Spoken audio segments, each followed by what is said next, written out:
Friends, Fourier transform का अगला question है हमारा, find the Fourier sine transform of e raised to minus mod x and hence deduce integral 0 to infinity x sin mx divided by 1 plus x square dx equal to pi by 2 into e raised to minus m और condition m is greater than 0। तो इस question को हमें दो parts में solve करना है। Part 1 है find the Fourier sine transform और पार्ट 2 है हेंस डेड्यूस, जिसे हमें प्रूव करना है। तो सबसे पहले स्टार्ट करेंगे पार्ट 1 से। Part 1 find the Fourier sine transform. तो डेफिनेशन फोरियर साइन ट्रांसफॉर्म का F of S is root 2 by pi integral 0 to infinity F of x into sine S x D X. अगर sine है sine S x और अगर cosine है तो cos s x. अब हमें F of x substitute करना है। एफ ऑफ एक्स का मतलब ऐसा फंक्शन जिसका फोरियर साइन ट्रांसफॉर्म आपको फाइंड करना है और वो आपको गिवन है e raise to minus mod X. अब e raise to minus mod X में सबसे पहले हम देखेंगे मॉड एक्स क्या होता है। तो मीनिंग मॉड एक्स का, अब इस मॉड एक्स में ये एक्स एक्सिस और वाई एक्सिस थे, ये 0 होगा, ये प्लस इंफिनिटी और ये माइनस इंफिनिटी एक्स के लिए। तो minus infinity to 0 minus X होता है और 0 टू इंफिनिटी प्लस एक्स होता है। वही डेफिनेशन में लिखना है। तो मॉड एक्स होगा माइनस एक्स और प्लस एक्स। माइनस एक्स के लिए माइनस इंफिनिटी टू 0 और एक्स के लिए 0 to infinity. Minus infinity to 0 minus X और 0 टू इंफिनिटी प्लस एक्स, ये मीनिंग है मॉड एक्स का। लेकिन क्वेश्चन में हमें लिमिट्स गिवन है, इस स्टेप में लिमिट्स गिवन है 0 टू इंफिनिटी। इसका मतलब हमें सिर्फ 0 टू इंफिनिटी कंसीडर करना है। तो इसमें यह कंसीडर नहीं होगा। क्यों? क्योंकि इंटीग्रल के लिमिट्स में 0 टू इंफिनिटी है जिसे आपको इवैल्यूएट करना है। तो उसकी वजह से इंटीग्रल के लिमिट 0 टू इंफिनिटी होने की वजह से आपको सिर्फ 0 टू इंफिनिटी का फंक्शन कंसीडर करना है प्लस एक्स। और अब आपके पास जो एफ ऑफ एक्स है वो है e raise to minus mod X. तो e raise to minus mod X हमारे पास है प्लस एक्स और इसी का मतलब ये होगा e raise to minus X. कई बार हम कंफ्यूजन में रहेंगे कि यहां पर तो मैं प्लस एक्स बता रहा हूं जो आपको कंसीडर करना है, लेकिन फिर भी माइनस क्यों है? क्योंकि माइनस आपको क्वेश्चन में गिवन है। माइनस आपको क्वेश्चन में गिवन है e raise to minus mod X. तो इस तरीके से ये वैल्यू हमें यहां सब्स्टिट्यूट करना है। Root 2 by pi integral 0 to infinity F of X is, F of X है e raise to minus X means e raise to minus 1 X into sine S x D x, ये हमें मिला है। और अब ये इंटीग्रल सॉल्व करने का डायरेक्ट फॉर्मूला हमारे पास है। वो फॉर्मूला है integral 0 to infinity e raise to minus a x into sine b x D x. इसका फॉर्मूला है b upon a square plus b square. ये फॉर्मूला है integral 0 to infinity e raise to minus a x into sine b x D x का, जो हमें यहां apply करना है। तो दोनों को आप कंपेयर कर सकते हैं। आपके पास a का वैल्यू क्या है 1 और आपके पास b का वैल्यू क्या है s। तो आपको मिलेगा root 2 by pi b upon means s upon a square plus b square means 1 square 1 plus s square, ये हमें फाइनल मिला है। तो इस तरीके से एफ एस ऑफ एस का फाइनल वैल्यू है root 2 by pi s upon 1 plus s square. तो पहला पार्ट हमारा कंप्लीट हो चुका है, फोरियर साइन ट्रांसफॉर्म में मिल चुका है। अब जो सेकेंड पार्ट है वो है हेंस डेड्यूस। अब देखिए हेंस डेड्यूस क्या होता है। फोरियर में जब भी कभी हेंस डेड्यूस होता है तो आपको अपोजिट पेयर यूज करना है। फोरियर में जब भी कभी हेंस डेड्यूस होता है तो आपको अपोजिट पेयर यूज करना है। अब ये कौन से अपोजिट पेयर होते हैं फोरियर में? तो फोरियर ट्रांसफॉर्म का अपोजिट पेयर है inverse Fourier transform. Fourier sine transform का अपोजिट पेयर है इनवर्स फोरियर साइन ट्रांसफॉर्म। और फोरियर कोसाइन ट्रांसफॉर्म का अपोजिट पेयर है इनवर्स फोरियर कोसाइन ट्रांसफॉर्म। इसका मतलब फोरियर का अपोजिट पेयर इनवर्स है। या इनवर्स का अपोजिट पेयर फोरियर है। अगर फोरियर ट्रांसफॉर्म है तो उसका अपोजिट इनवर्स फोरियर ट्रांसफॉर्म, अगर फोरियर साइन ट्रांसफॉर्म है तो उसका opposite inverse Fourier sine transform, और साइन की जगह पे अगर कॉस होगा तो उसे कॉस से रिप्लेस करना है। अब हम चेक करेंगे हमारे पास पेयर किसका है, तो पार्ट नंबर 1 में हमारे पास फोरियर साइन ट्रांसफॉर्म है। तो हेंस डिड्यूस प्रूव करने के लिए फोरियर साइन ट्रांसफॉर्म का अपोजिट, फोरियर साइन ट्रांसफॉर्म का अपोजिट है इनवर्स फोरियर साइन ट्रांसफॉर्म। तो अब हमें पार्ट नंबर 2 प्रूव करने के लिए यूज करना है inverse Fourier sine transform. Hence deduce जब भी हम प्रूव करेंगे तो अपोजिट पेयर हमेशा सेलेक्ट करना है। तो अपोजिट पेयर, अब हमें अपोजिट पेयर लेना है। फोरियर साइन ट्रांसफॉर्म का जो अपोजिट पेयर है वो है inverse Fourier sine transform. Inverse Fourier sine transform is defined as part number 2। अब अगर आपको फोरियर साइन ट्रांसफॉर्म का डेफिनेशन मालूम है तो इनवर्स का डेफिनेशन आपको मगअप करने की जरूरत नहीं है, आप खुद बना सकते हैं। तो किसी भी फोरियर का डेफिनेशन अगर आपको इनवर्स फोरियर में कंसीडर करना है तो देखिए चेंजेस क्या होते हैं। आपको ये चेंज करना है, जरूर ध्यान देंगे इसकी तरफ, ये चेंज करना है। आपको क्या करना है, एफ एस ऑफ एस और एफ ऑफ एक्स इंटरचेंज करने हैं। इनवर्स अगर लिखना है तो ये एफ ऑफ एक्स बाहर होगा और ये एफ एस ऑफ एस अंदर होगा। और दूसरा, ये जो विथ रिस्पेक्ट टू एक्स है उसकी जगह पे विथ रिस्पेक्ट टू एस होगा।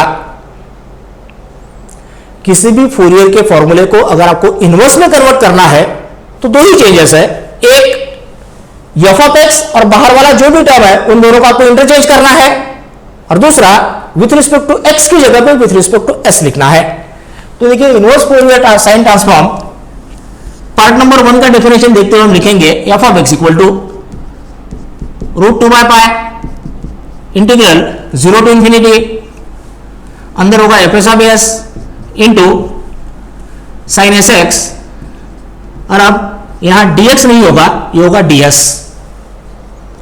तो इस तरीके से इनवर्स फोरियर साइन ट्रांसफॉर्म का डेफिनेशन मिल चुका है। इससे हमें हेंस डिड्यूस प्रूव करना है। अब यहां F s of S substitute करना है, और एफ एस ऑफ एस आपको यहां गिवन है तो आपको मिलेगा √2 integral 0 to infinity, f s of s given है √2 into s upon 1 plus s square, जो हम पार्ट नंबर 1 में प्रूव कर चुके हैं, into sine S x ds। और अब हेंस डिड्यूस प्रूव करने के लिए ये एफ ऑफ एक्स क्या है ये भी हमें सब्स्टिट्यूट करना है, और एफ ऑफ एक्स क्या है यहां आपको दिखाई देगा, ये है एफ ऑफ एक्स, और ये हम इसके पहले प्रूव कर चुके हैं। एफ ऑफ एक्स का वैल्यू अगर आपको दिखाई दे रहा था वो एफ ऑफ एक्स था e⁻x, जिसे हम पार्ट 1 में प्रूव कर चुके हैं। तो इसे हमें यहां सब्स्टिट्यूट करना है, एफ ऑफ एक्स है e⁻x इक्वल टू इंटीग्रल √2 होगा 2 integral 0 to infinity s into sine S x divided by 1 plus s square ds, ये हमें मिल चुका है। इसे इधर शिफ्ट करेंगे तो integral 0 to infinity s sine S x divided by 1 plus s square ds equal to π/2 into e⁻x, ये हमें मिला है। अब हमें इस इक्वेशन को हेंस डिड्यूस से कंपेयर करना है, इस इक्वेशन को हेंस डिड्यूस से कंपेयर करना है। तो जब आप इस इक्वेशन को हेंस डिड्यूस से कंपेयर करेंगे, यहां RHS में m है और यहां पर x है, बाकी सब कुछ मैच हो रहा है जो RHS में है। तो मुझे देखकर मालूम होगा RHS कि यहां x नहीं होना चाहिए, क्या होना चाहिए, m। तो इसलिए put x equal to m, x की जगह पे m रखना है। तो आपको मिलेगा integral 0 to infinity s sine s m divided by 1 plus s square ds is equal to π/2 into e⁻m। x equal to m हम इस इक्वेशन में रख चुके हैं। अब फिर से हम कंपेयर करेंगे हेंस डिड्यूस को, तो आपको दिखाई देगा अब हमें हेंस डिड्यूस को RHS तो 100% मैच हो चुका है, अब LHS मैच करना है। तो LHS मैच करने के लिए साइन के साथ यहां s है और यहां साइन के साथ x है। यहां साइन के साथ s है और यहां साइन के साथ x है, इसका मतलब इसके साथ s नहीं होना चाहिए, क्या होना चाहिए, x। इसलिए अब हमें s को x रखना है, put s equal to x, तो ये मिलेगा इंटीग्रल 0 टू इंफिनिटी s होगा x साइन s होगा x, तो mx divided by 1 plus x square dx equal to pi by 2 into e raise to minus m। तो s को x रखने के बाद अब अगर आप दोनों को कंपेयर करेंगे तो ये हेंस डिड्यूस हमें मिल चुका है। इतना याद रखेंगे, इस x का इस x के साथ कोई रिलेशन नहीं है। x इक्वल टू m हमने हेंस डिड्यूस का RHS इनके साथ कंपेयर किया है, RHS के साथ, और s इक्वल टू x के लिए इस इक्वेशन का जो LHS है वो हमने हेंस डिड्यूस का LHS के साथ हमने कंपेयर किया है। तो RHS देखकर x इक्वल टू m और LHS देखकर s is equal to x अलग अलग रखने के बाद ये हेंस डिड्यूस हमें मिल चुका है। फूरियर का अगला क्वेश्चन है, solve the integral equation integral 0 to infinity f of theta into cos alpha theta d theta equal to 1 minus alpha for mod alpha less than और इक्वल टू 1 और 0 mod alpha greater than 1, इसे हमें solve करना है। अब इसमें एक basic meaning याद रखेंगे फूरियर में, सॉल्व द इंटीग्रल इक्वेशन, इसका मतलब होता है इनवर्स। फूरियर ट्रांसफॉर्म में सॉल्व द इंटीग्रल इक्वेशन इसका मतलब होता है इनवर्स। तो इसका मतलब सॉल्व द इंटीग्रल इक्वेशन देकर हमें मालूम हुआ है आपको क्या फाइंड करना है, इनवर्स। अब कौन सा इनवर्स, तो एक कॉस देकर मालूम होगा कि कोसाइन। तो इसका मतलब इनवर्स फूरियर कोसाइन ट्रांसफॉर्म, इसके हमें जरूरत है। तो इनवर्स फूरियर कोसाइन ट्रांसफॉर्म की डेफिनेशन लिखने के लिए पहले फूरियर कोसाइन ट्रांसफॉर्म हम लिखेंगे। Fourier cosine transform, Fourier cosine transform is defined as, और फूरियर कोसाइन ट्रांसफॉर्म का डेफिनेशन है f c of s equal to root 2 by pi integral 0 to infinity F of x into cos s x D x. ये definition है Fourier cosine transform का। अगर cosine होगा cos s x और अगर sign होगा sign S x.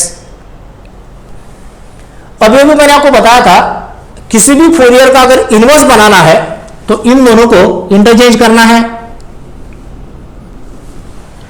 किसी भी फूरियर का अगर इनवर्स लिखना है तो इन दोनों को इंटरचेंज करना है और dx को ds लिखना है।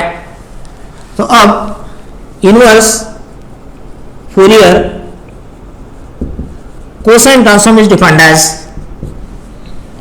तो आपको मिलेगा f of x equal to root 2 by pi integral 0 to infinity f c of s into cos s x, और जो dx है वो ds होगा। अब जब आप इन दोनों को कंपेयर करेंगे तो आपको दिखाई देगा, इन दोनों को जब हम कंपेयर करेंगे तो d थीटा इसकी जगह dx की जगह पे d थीटा गिवन है, इसका मतलब x की जगह पे आपको थीटा गिवन है। और जब आप इन दोनों को कंपेयर करेंगे आपको ये दिखाई देगा s की जगह पे आपको अल्फा गिवन है। इन दोनों को कंपेयर करने के बाद आपको दिखाई देगा कि अल्फा s की जगह पे आपको गिवन है और x की जगह पे आपको थीटा गिवन है। तो वही चेंजेस हम यहां करेंगे तो आपको मिलेगा एफ ऑफ एक्स, इसका मतलब f of theta root 2 by pi integral 0 to infinity f c of s की जगह पे गिवन है alpha cos of s x का मतलब अल्फा थीटा और ds का मतलब डी अल्फा, ये हमें मिला है। अब हमें यहां एफ सी ऑफ अल्फा इसकी वैल्यू रखनी है। एफ सी ऑफ अल्फा इसका मतलब यह है फूरियर कोसाइन ट्रांसफॉर्म। तो फूरियर कोसाइन ट्रांसफॉर्म यहां आपको गिवन है, ये जो कुछ भी आपको दिखाई दे रहा है वो फूरियर कोसाइन ट्रांसफॉर्म का वैल्यू है। क्यों? क्योंकि इंटीग्रल का लिमिट 0 टू इंफिनिटी है और ये कॉस का टर्म है। तो फूरियर कोसाइन ट्रांसफॉर्म इसी का मतलब एफ सी ऑफ अल्फा, इसके वैल्यूज आपको ये गिवन है, एक है 1 माइनस अल्फा और दूसरा है 0। अब 1 माइनस अल्फा और 0, इसके लिए ये लिमिट्स आपको गिवन है, मॉड लेस देन और मॉड ग्रेटर देन। तो कुछ फॉर्मूलेज है इंपॉर्टेंट, आपको मालूम होनी चाहिए। तो देखिए क्या फॉर्मूलेज है। पार्ट 1 में मैंने आपको एक फॉर्मूला बताया था, अगर आपको याद है, पार्ट 1 में if f of x equal to capital A or equal to capital B, mod x less than और equal to A or mod x greater than और इक्वल टू अगर होगा तो तीन इंटीग्रल के लिमिट्स हमें मिलेंगे। एक होगा minus infinity to minus a plus minus a to a plus a to infinity, और इस तरीके से minus infinity to plus infinity limits मिलते थे। पहला फंक्शन बी, दूसरा ए और फिर ये बी। ये फॉर्मूला हम इसके पहले अप्लाई कर चुके हैं, लेकिन याद रखेंगे ये फॉर्मूला तभी पॉसिबल होगा जब फोरियर ट्रांसफॉर्म होगा। यह फॉर्मूला तभी पॉसिबल होगा जब limits minus infinity two plus infinity रहेंगे, क्योंकि फोरियर ट्रांसफॉर्म के limits minus infinity two plus infinity होते हैं, इसलिए ये माइनस इंफिनिटी है और ये प्लस इंफिनिटी है। लेकिन यही फॉर्मूला कुछ इस तरीके से होगा, if f of x equal to capital A equal to capital B, again mod x less than और equal to A, mod x greater than A, same conditions same function. तो इसका फॉर्मूला होता है पहला इंटीग्रल 0 टू ए और दूसरा integral A to infinity. पहले इसमें कैपिटल ए फंक्शन होगा और दूसरे इसमें कैपिटल बी।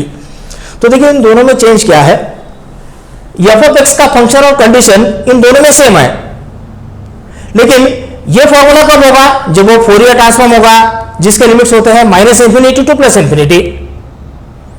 और ये फॉर्मूला कब होगा, जब limit minus infinity two plus में इंफिनिटी नहीं है, इसमें लिमिट से 0 टू इंफिनिटी। इसलिए ये फॉर्मूला तभी पॉसिबल होगा जब वो फोरियर साइन ट्रांसफॉर्म होगा या फोरियर कोसाइन ट्रांसफॉर्म होगा, क्योंकि उसके लिमिट्स होते हैं 0 टू इंफिनिटी। तो अब हमें यह फॉर्मूला अप्लाई करना है यहां पर। क्यों? क्योंकि एफसी ऑफ अल्फा, ये वैल्यू है एफसी ऑफ अल्फा का, जो आपको गिवन है 1 माइनस अल्फा 0 और मॉड अल्फा लेस देन और इक्वल टू 1 और mod alpha greater than 1। 1 minus alpha capital A की जगह पे गिवन है, 0 कैपिटल बी की जगह पे गिवन है, और ये जो ए है उस ए की जगह पे आपको 1 गिवन है। तो अब हमें ये टर्म्स यहां लिखने हैं, तो आपको मिलेगा √2/π। इसका पहला इंटीग्रल है 0 टू ए, इसका मतलब 0 टू 1, और अब कैपिटल ए का मतलब 1 minus alpha into cos alpha theta D alpha. उसके बाद में जो ए टू इंफिनिटी है कंसिडर करने की जरूरत नहीं है, क्योंकि ए टू इंफिनिटी इसका मतलब यहां 1 टू इंफिनिटी होगा, लेकिन उसके लिए फंक्शन क्या है 0, इसलिए उसका वैल्यू आपको 0 मिलेगा, जो कंसिडर करने की जरूरत नहीं है। अब इसे हमें सॉल्व करना है, तो इसे सॉल्व करने के लिए होगा मेथड है successive integration by parts. Successive integration by part से इसे हमें सॉल्व करना है। तो आपको मिलेगा √2/π एज इट इज होगा 1 minus alpha cos alpha theta का derivative with respect, sorry cos alpha theta का integral with respect to alpha sine theta alpha divided by theta alpha का derivative with respect to alpha, ये होता है theta minus फॉर्मूले का derivative of 1 minus alpha with respect to alpha होगा -1, और sine theta alpha by theta का integral, sine का integral minus cos theta alpha divided by theta square, और इसके लिमिट्स है 0 टू 1। और अब साइन रीअरेंज करने हैं, तो आपको मिलेगा √2/π 1 minus alpha divided by theta into sine theta alpha minus minus minus minus minus होगा 1 by theta square cos theta alpha, इसके लिमिट्स है 0 टू 1। अब आपको लिमिट सब्स्टिट्यूट करने हैं, इंटीग्रल आपने विथ रिस्पेक्ट टू अल्फा निकाला है, तो लिमिट सब्स्टिट्यूट करने हैं अल्फा के लिए। First put alpha as 1 minus sine, then put alpha as 0। तो पहले अल्फा को 1 रखना है, तो आपको मिलेगा √2/π। जब आप अल्फा को 1 रखेंगे 1 minus 1 0 minus 1 by theta square cos theta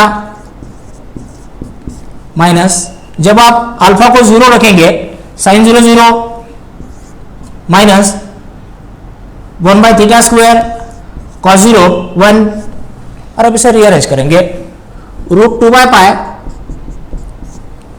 minus 1/θ² cos theta minus minus plus 1/θ²।